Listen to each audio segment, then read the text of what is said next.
Hello students, कैसे हैं आप सब। अब ये हमारा लेक्चर 4 है जिसमें हम Newton's third law of motion, law of conservation of momentum और सॉल्व्ड एग्जांपल्स को हम कंप्लीट करेंगे। और जो नेक्स्ट लेक्चर होगा उसमें हम एक्सरसाइज करके पूरा चैप्टर को कंप्लीट करेंगे। अब हम स्टार्ट करते हैं। तो अब ये हमारा Newton's third law of motion है। इसमें क्या है, every action force has an equal and opposite reaction force which act simultaneously. अभी हम इसे पढ़ेंगे। However in nature force cannot act alone. Force is a reciprocal action between two objects. Forces are always applied in pairs. When one object applies a force on another object, the latter object also simultaneously applies a force on the former object. The force between two objects are always equal and opposite. This idea is expressed in Newton's third law of motion. The force applied by the first object is called the action force, while the force applied by the second object on its first is called the reaction force. तो हम इसे समझेंगे कि जब कोई object exert करता है एक फोर्स अनदर ऑब्जेक्ट पे, तो जो सेकंड ऑब्जेक्ट होता है वो एक्सर्ट करता है equal and opposite force on the first object. Force जो एक्सर्ट होता है फर्स्ट बॉडी से हम उसे एक्शन कहते हैं, और जो सेकंड बॉडी से कहते हैं फोर्स एक्सर्ट होता है वो हम कहते हैं उसे रिएक्शन फोर्स। मतलब अगर कोई ऑब्जेक्ट ए है वो एक्सर्ट कर रहा है फोर्स ऑब्जेक्ट बी के ऊपर, तो बी ऑब्जेक्ट भी एक्सर्ट करेगा equal and opposite force on object A. इसको हम और समझेंगे तो कहेंगे फोर्सेस रिजल्ट्स फ्रॉम इंटरैक्शन, मतलब एक दूसरे पे इंटरैक्शन से फोर्स डेवलप होता है। अब इसके Newton's third law of motion के कुछ एग्जाम्पल से हम समझेंगे। जैसे कैनन बॉल है, अगर उसमें फायर किया जाता है थ्रू एयर इन एक्सप्लोजन, तो कैनन क्या होता है, बैकवर्ड पुश होता है, ठीक है, और आपका बॉल आगे की तरफ निकलता है। वो जो बॉल आपका आगे की तरफ निकलता है वो आपका एक्शन होता है, और जो कैनन पीछे की तरफ जाता है वो आपका रिएक्शन होता है। लेकिन आपका कैनन इतना पीछे की तरफ नहीं जाता, क्यों? क्योंकि उसका मास ज्यादा है। अब एक और एग्जाम्पल, आप गन करते हैं, मतलब जो बुलेट होती है, अगर गन से आप फायर करते हैं तो क्या करता है, वो एक्सर्ट करती है forward force on the bullet, ठीक है। जब आप फायर करते हैं तो एक फॉरवर्ड फोर्स बुलेट पे एक्सर्ट होता है, बुलेट बाहर की तरफ निकलती है, और आपकी जो गन होती है वो बैकवर्ड जाती है। मतलब जो बुलेट निकली है तो एक बैकवर्ड फोर्स लगता है गन के ऊपर, तो गन वापस पीछे की तरफ जाती है। तो ये Newton's third law of motion का एग्जाम्पल है कि every action has an equal and opposite reaction. मतलब गोली आपकी बहुत स्पीड से बाहर से निकली, जो बुलेट है वो बहुत स्पीड से बाहर से निकली, और आपकी जो गन है वो वापस की तरफ जाती है, मतलब पीछे की तरफ जाती है। बट अब एक सवाल उठता है कि गन रिकॉइल सेम एक्सेलरेशन से क्यों नहीं करती बुलेट जितना बुलेट करती है। मतलब it does not recoil with the same acceleration as bullet, मतलब उनका डिफरेंट होता है। अब गन रिकॉइल करती है, हाँ बिल्कुल करती है, लेकिन सेम एक्सेलरेशन नहीं। मैग्नीट्यूड ऑफ फोर्स दोनों में सेम है, लेकिन एक्सेलरेशन डिफरेंट है।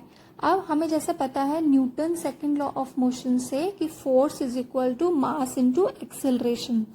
सो आपका एक्सेलरेशन क्या हो जाएगा, फोर्स डिवाइडेड बाय मास। तो अगर आपका मास ज्यादा है तो एक्सेलरेशन कम होगा। अब मास आपका गन का ज्यादा है as compare to bullet, so acceleration of gun उस गन का कम होगा as compare to the bullet. ये भी मैं आपको एक वीडियो में दिखाती हूँ एक्सप्लेन करके। अब इसमें हमें पता है force is equal to mass into acceleration. So आपका जो मास है जिसका कम है, तो अगर आप एक्सेलरेशन करेंगे तो फोर्स डिवाइडेड बाय मास, तो जिसका मास कम है उसका एक्सेलरेशन ज्यादा होगा। मतलब अगर बुलेट का मास कम है तो उसका एक्सेलरेशन ज्यादा होगा, और अगर आपका गन का मास क्योंकि ज्यादा है तो उसका एक्सेलरेशन कम होगा। सो जिसका एक्सेलरेशन ज्यादा होगा तो इफेक्ट उस पर ज्यादा दिखेगा। एक और एग्जाम्पल है कि कोई सेलर है, वो आपका jump of from the ship, मतलब शिप से आपका लैंड की तरफ जाता है, ठीक है। अब सेलर क्या करता है, अप्लाई करता है फोर्स ऑन द शिप, और शिप अप्लाई करती है फोर्स ऑन द सेलर। पर क्या आपको लगता है कि दोनों का एक्सेलरेशन सेम होगा? नहीं, बिल्कुल नहीं होगा, क्योंकि जैसा हमने बताया कि acceleration is equal to force divided by mass. तो जिसका मास ज्यादा होगा उसका एक्सेलरेशन आपका कम होगा।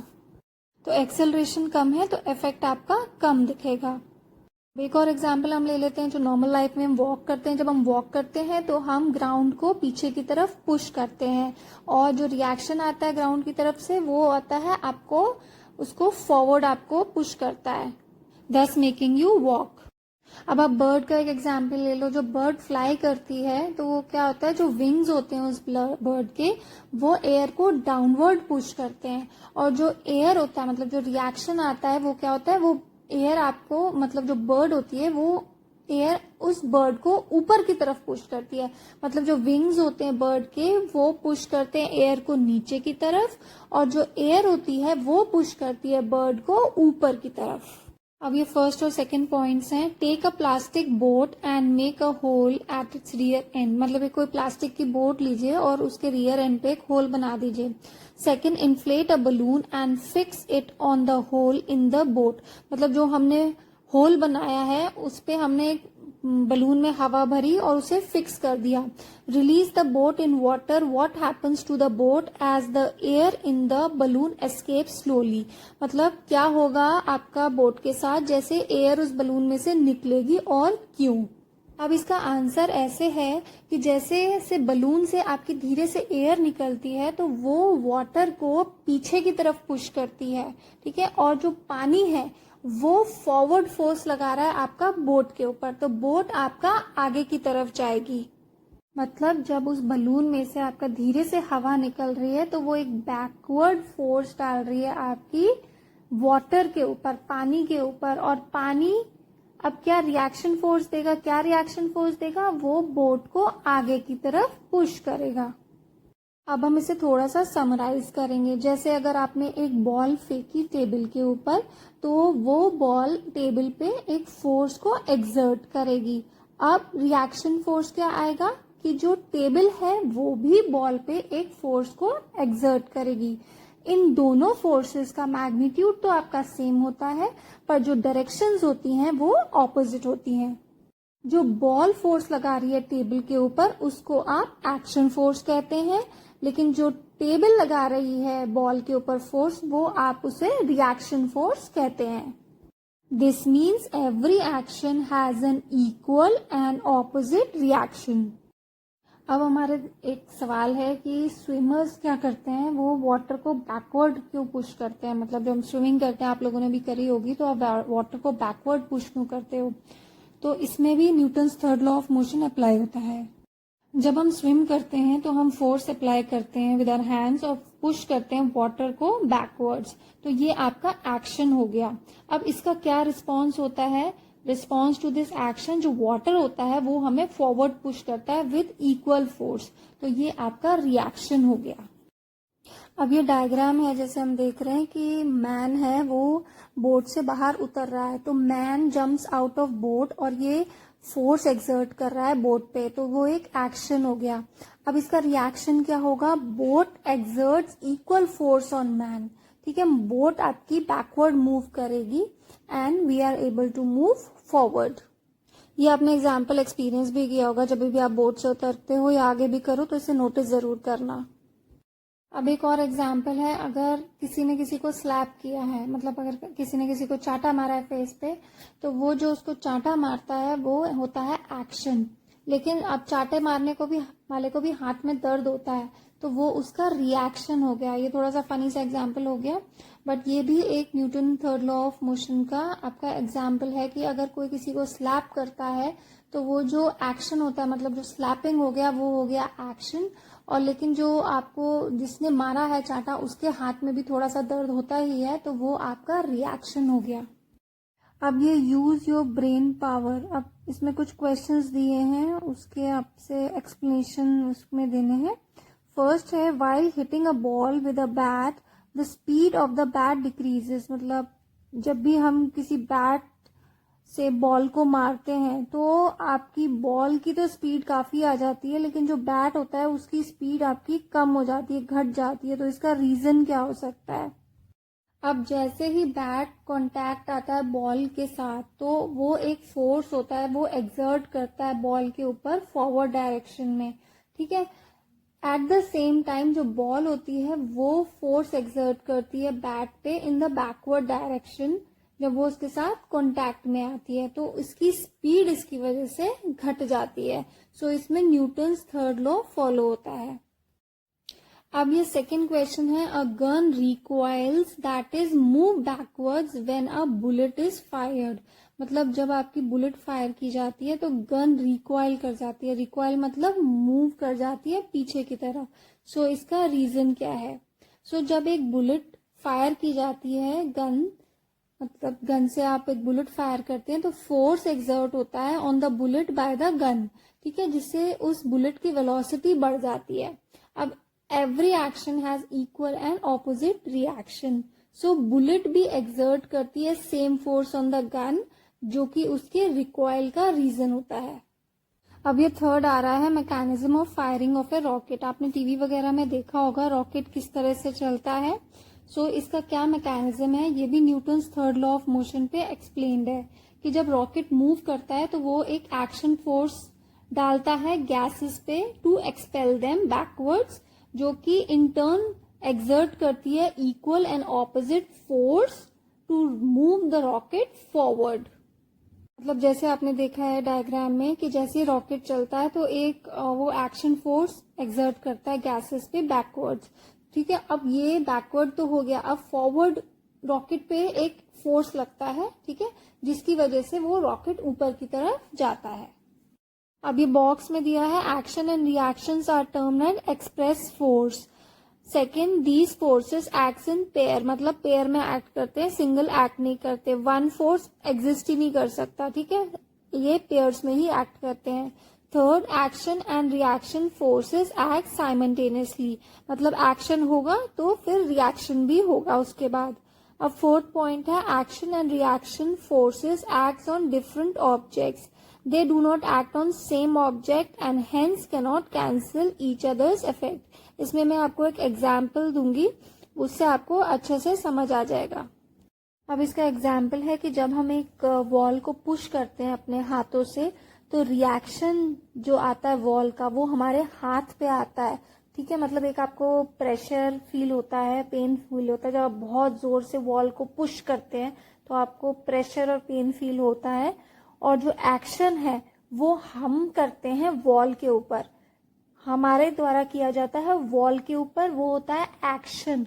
और जो रिएक्शन होता है वो हमारे हैंड्स पे आता है, मतलब जो आपको प्रेशर फील हो रहा है ज्यादा या बहुत, अगर बहुत तो आपको थोड़ा पेन फील हो रहा है तो वो उसका रिएक्शन है। तो ये डिफरेंट ऑब्जेक्ट्स पे एक्ट करता है इन ऑपोजिट डायरेक्शन। अब ये फोर्स जो होते हैं हमेशा पेयर्स में होते हैं। अब ये Newton third law of motion है, वो Fa is equal to minus Fb। अब Fa क्या है, force exerted by the first object on the second in a certain direction. और Fb क्या है, the force exerted by the second object on the first but in an opposite direction. आप देखिए minus का sign है, मतलब ये opposite direction में है। अब इसे हम ऐसे भी लिख सकते हैं, m1a1 is equal to minus m2a2। अब m1 क्या है, the mass of the first object, a1 है acceleration of the first object, m2 क्या है, mass of the second object, and a2 is acceleration of the second object. ना अब हम बात कर रहे हैं law of conservation of momentum. तो सबसे पहले हमें समझना पड़ेगा कि कंजर्वेशन का मतलब क्या है।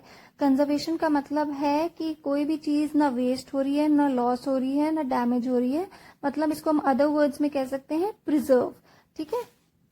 अब कोई दो बॉडीज हैं आइसोलेटेड सिस्टम में, ठीक है, उन पे अगर कोई एक्सटर्नल फोर्स नहीं एक्ट कर रहा है, ठीक है, तो उसमें क्या होता है, टोटल मोमेंटम रिमेन्स कांस्टेंट। मतलब अगर वो बॉडीज एक दूसरे से कोलाइड कर रही हैं, they are acting upon each other, तो उस केस में जो टोटल मोमेंटम होता है वो कांस्टेंट होता है अगर एक्सटर्नल फोर्स नहीं लग रही है, ठीक है। तो हम इसे कह सकते हैं कि momentum can neither be created nor be destroyed. ठीक है, अब मोमेंटम अगर एक चीज का लॉस हो गया है तो it will be equal to the momentum gained by the other object. मतलब जितना मोमेंटम लॉस हुआ है ऑब्जेक्ट का वो इक्वल किसके हो जाएगा, momentum gained by other object. अब मोमेंटम आपकी वेक्टर क्वांटिटी है, इसमें मैग्नीट्यूड भी होता है और डायरेक्शन भी होता है। अब इसका डायरेक्शन क्या होता है, जो आपका वेलोसिटी का डायरेक्शन होता है वही आपका मोमेंटम का डायरेक्शन होता है। मोमेंटम को हम पी से डोनेट करते हैं, दो फैक्टर्स पे डिपेंड करती है, मास और वेलोसिटी के पर। अगर किसी भी ऑब्जेक्ट का मास नहीं है तो उसका मोमेंटम भी जीरो होगा। सिमिलरली अगर कोई स्टेशनरी ऑब्जेक्ट है उसमें जीरो मोमेंटम होगा, वॉटेवर उसका जो भी मास हो इररिस्पेक्टिव उसका मोमेंटम जीरो होगा। इसके बोथ मैग्नीट्यूड और डायरेक्शन होते हैं। अब जैसा हम बात कर रहे हैं कि मोमेंटम कंजर्व होता है कब कब, जब एक्सटर्नल फोर्स अप्लाई नहीं होती। तो अब इसके कंजर्व होने का रीजन क्या है, तो हम इसका रीजन आपका Newton third law of motion की वजह से है। इसको अभी हम एक्सप्लेन करते हैं कि कैसे होता है। जैसे दो बॉडीज हैं आपकी, वो कोलाइड करती हैं, तो जब कोलिजन होता है तो फोर्स लगता है फर्स्ट बॉडी पे सेकंड बॉडी की वजह से। लेकिन Newton's third law of motion के अकॉर्डिंग आपका इक्वल एंड ऑपोजिट फोर्स लगता है सेकंड बॉडी का फर्स्ट की वजह से। ठीक है, फोर्सेस दोनों पे लग रहे हैं लेकिन उनका डायरेक्शन अलग होगा। मैग्नीट्यूड इन फोर्सेस का सेम होगा लेकिन डायरेक्शन आपका अलग होगा। ये हम Newton's third law of motion में एक्सप्लेन कर चुके हैं। तो हम इसे लिख सकते हैं F2 is equal to minus F1। Minus क्यों, क्योंकि इसका डायरेक्शन अलग है। अब आपका इम्पल्स क्या होता है, इम्पल्स होता है फोर्स इनटू टाइम। अब इन दोनों पे इम्पल्स सेम है लेकिन ऑपोजिट है टू ईच अदर। ठीक है, for the entire duration of collision और उसी इंस्टेंट पे भी। इम्पल्सेस ऑफ कोलाइडिंग बॉडीज क्या होते हैं, कुछ नहीं होते but change in momentum. Hence change in momentum are always equal और ऑपोजिट होते हैं कोलाइडिंग बॉडीज के। अगर एक ऑब्जेक्ट है या बॉडी है उसका मोमेंटम इंक्रीज हो रहा है तो मोमेंटम दूसरी बॉडी का डिक्रीज होगा सेम मैग्नीट्यूड से, इसलिए ये हमेशा कंजर्व होता है। इसको अभी हम जो रिटन फॉर्मूले वाइज है इसको अभी हम देखते हैं कि इसको हम रिटन कैसे करना है और इसको हम इसलिए एक्सप्लेन करते हैं। अब हम ये पढ़ेंगे कि ये law of conservation of momentum का फॉर्मूला कैसे आया। तो suppose an object of mass m1 and initial velocity उसकी u1 है और ऑब्जेक्ट b है उसका मास m2 है और उसकी इनिशियल वेलोसिटी है u2। So according to the formula for momentum, initial momentum of a is m1 u1, क्योंकि मास इंटू वेलोसिटी इसका फॉर्मूला होता है। So it is m1 u1 and that of b is m2 u2। Suppose these two objects collide, let the force A due to B be F1. This force will cause acceleration in A and velocity will become V1. मतलब कोई दो objects होते हैं, ये A और B object हैं, collide करते हैं और A पे जो फोर्स लगा है B के कारण वो है आपका F1 और इस फोर्स के कारण एक्सेलरेशन आएगा A में और उसकी वेलोसिटी आपकी V1 बन जाएगी, मतलब U1 से V1। So according to Newton's third law of motion, A also exerts an equal force on B। ठीक है, B की वजह से A पे आपका वेलोसिटी उसकी बढ़ गई, मतलब चेंज हो गई, उस पे एक फोर्स लगा, उसमें एक्सेलरेशन आया, उसकी वेलोसिटी U1 से आपकी V1 हो गई। अब ये जो फोर्स लगा ये ऑपोजिट डायरेक्शन में लगेगा, मतलब A भी B पे फोर्स लगाएगा सेम मैग्नीट्यूड का लेकिन उसकी डायरेक्शन ऑपोजिट होगी। सो ये फोर्स क्या करेगा, change in momentum of B और इसका वेलोसिटी आफ्टर कोलिजन V2 हो जाएगी। अब आपका momentum of A after collision, ठीक है, ये क्या है आपका m1 v1। ठीक है, अब momentum of b after collision m2 v2, ठीक है। अब अगर F2 is the force that acts on object B, तो F2 is equal to minus F1। अब ये माइनस इसलिए क्योंकि ऑपोजिट डायरेक्शन में है। सो अब आप इसको कैसे लिख सकते हो, M2A2 is equal to minus M1A1, because जो आपका फोर्स होता है मास इंटू एक्सेलरेशन होता है, ठीक है। तो देयरफॉर M2 इंटू, अब आप A2 को क्या लिख सकते हैं, A2 को हम लिख सकते हैं V2 minus U2 divided by T, और आप इसे माइनस M1 इंटू A1 को क्या लिख सकते हैं, V1 minus U1 divided by T, because आपका जो एक्सेलरेशन होता है rate of change of velocity होता है, ठीक है। इतना समझ आ गया आपको। अब T इसमें कॉमन है तो इसे आप कट कर दीजिए दोनों तरफ से। तो अब आप इसे क्या लिख सकते हैं, M2 into V2 minus U2 is equal to minus M1 into V1 minus U1।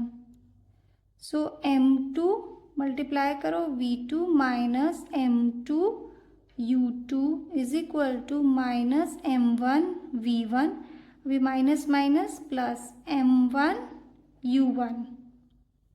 सो अब ये आपका इधर आ जाएगा, M2 V2 plus M1 V1 is equal to M1 U1 plus M2 U2। अब ये इधर आ गया तो ये माइनस का प्लस हो गया। So magnitude of total final momentum is equal to magnitude of total initial momentum. अब initially before firing the bullet from the जो गन है, उसमें जो आपके ये दोनों रेस्ट पे थे, रेस्ट पे मतलब इसकी वेलोसिटी और इसका मोमेंटम दोनों जीरो पे था, क्योंकि फायरिंग से पहले कोई मूवमेंट नहीं हुआ ना, फायरिंग के बाद ही आपका मूवमेंट हुआ।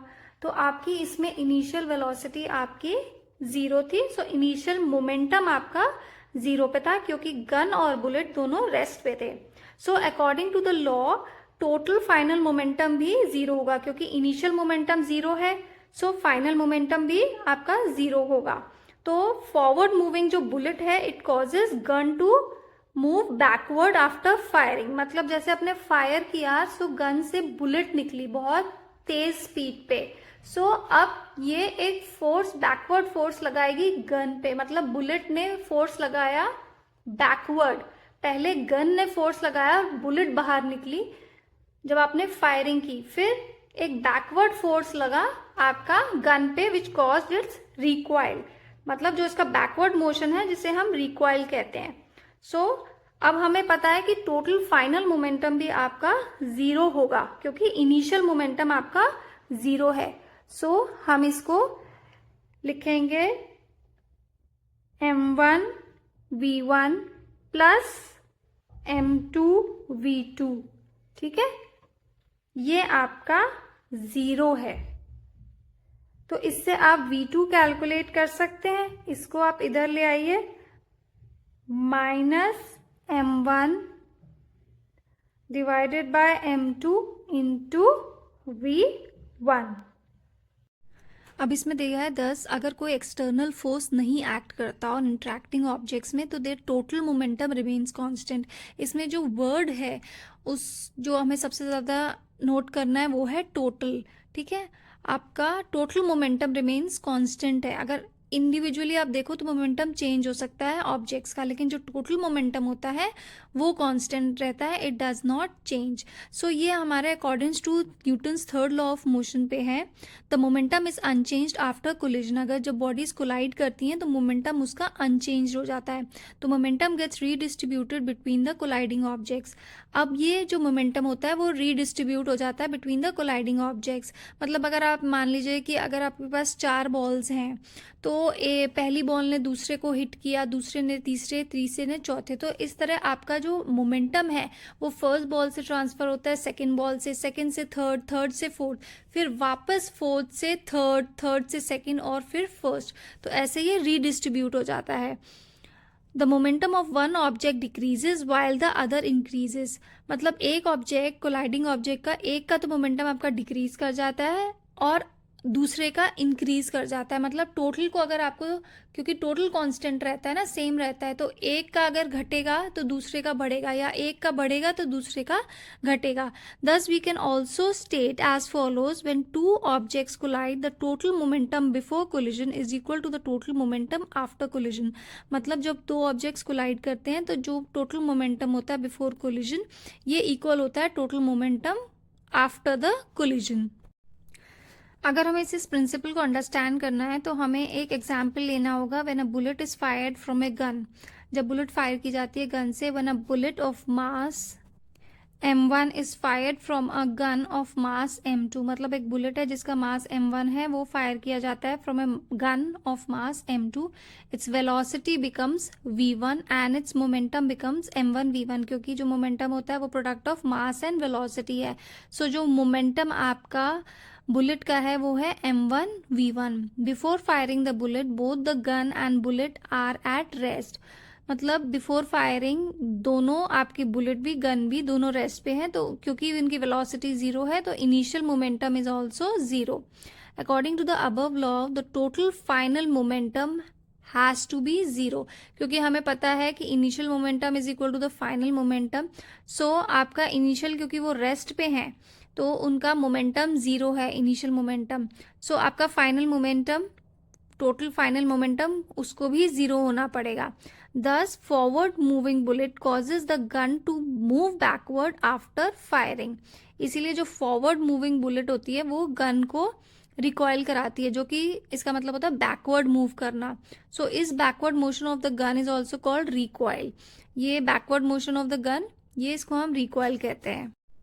As the mass of the gun is much higher than the mass of the bullet, मतलब जो मास है गन का वो काफ़ी हायर होता है मास ऑफ बुलेट से। the velocity of the gun is much smaller than the velocity of the bullet, so velocity bullet की ज़्यादा होगी as compared to the gun.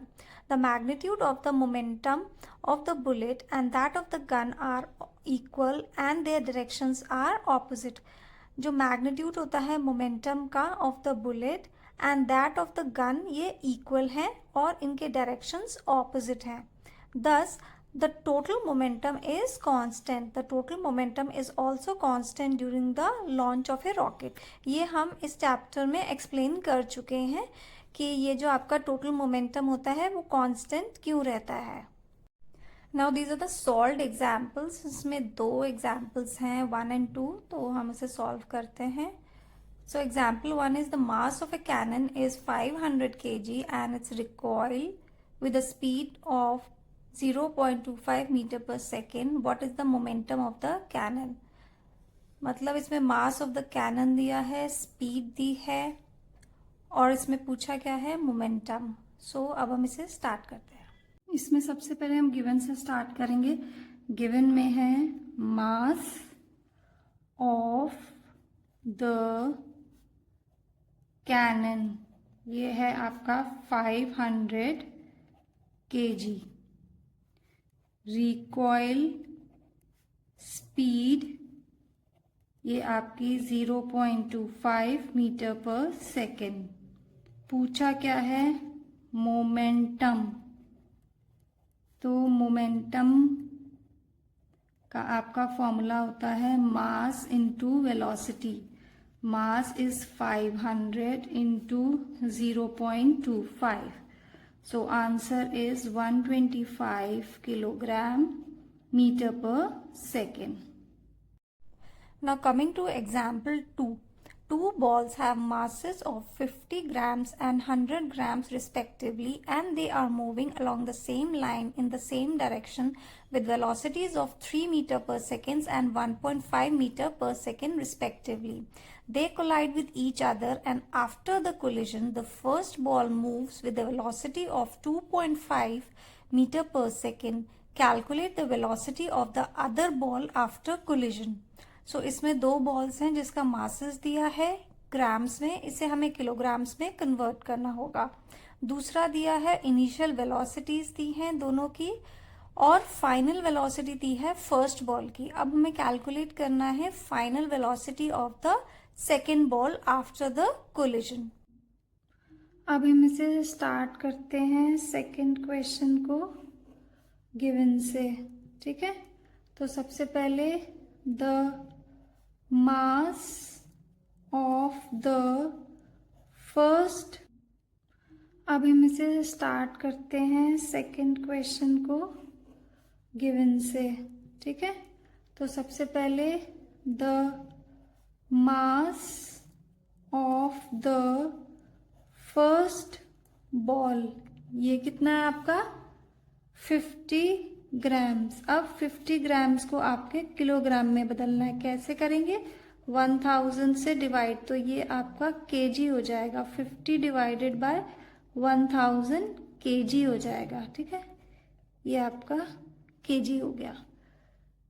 तो ये आपका एक जीरो कट गया, तो 0.05 केजी, ठीक है। समझ आ गया? ग्राम को किलोग्राम में जब कन्वर्ट करते हैं तो 1000 से डिवाइड करते हैं, तो ये 50 डिवाइडेड बाय 1000, यहाँ पे केजी आ जाएगा, ये 0.05 केजी। फिर the mass of the second ball, ये आपकी है 100 ग्राम्स। अब वही सिमिलरली 100 ग्राम्स डिवाइडेड बाय 1000, ये आपका केजी हो जाएगा। 2 जीरो कट गए, 0.1 केजी इसका आ गया, ठीक है। इतना 2 पॉइंट आपको समझ आ गया। अब जो नेक्स्ट है वो है initial velocity of the first ball. ये आपकी u1 कितनी है? 3 मीटर पर सेकेंड। अब नेक्स्ट पॉइंट है initial velocity of the second ball. ये u2 कितनी है आपकी? 1.5 मीटर पर सेकेंड, ठीक है। ये हमारी सबसे, अभी तो हम सब गिवन लिख रहे हैं कि क्या दिया है और क्या इसमें पूछा गया है। अब इसमें final velocity of the first ball, ये v1 दी है 2.5 metre per second. Final velocity of the second ball ये पूछी है। So according to the law of conservation of momentum, अब इसका लॉ क्या कहता है? Total initial momentum is equal to total final momentum, ठीक है। Total initial momentum is equal to total final momentum.